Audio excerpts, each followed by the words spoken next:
Welcome back to my channel. फेरि माछा सकेर माछाको यस्तो नानीको लागि थियो माछा सकेर फेरि भेडाको सेकुवा बनाइयो गाइस हेर्नुहोस् कति जनालाई मन पर्छ कमेन्ट गर्नुहोस् भेडाको सेकुवा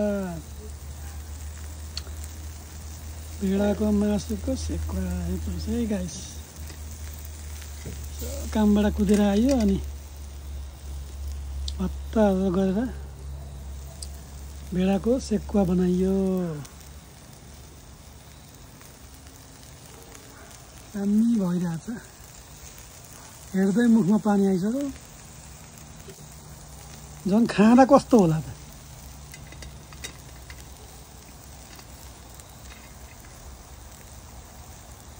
हेर्नुहोस् है यम्मी छ यम्मी यम्मी यम्मी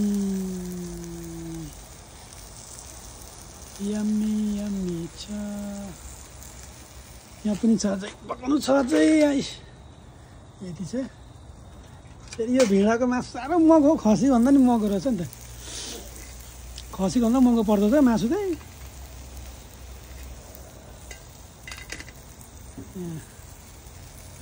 खसीभन्दा महँगो मासु भेडाको